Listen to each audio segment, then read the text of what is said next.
أعوذ بالله من الشيطان الرجيم. بسم الله الرحمن الرحيم. اتل ما أوحي إليك من الكتاب وأقم الصلاة إن الصلاة تنهى عن الفحشاء والمنكر ولذكر الله أكبر والله يعلم ما تصنعون.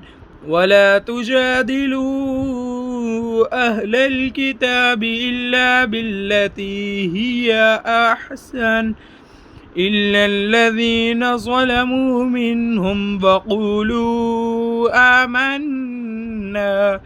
آمنا بالذي أنزل إلينا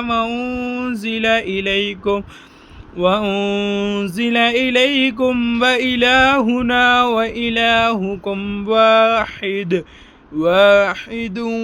ونحن له مسلمون. صدق الله العظيم.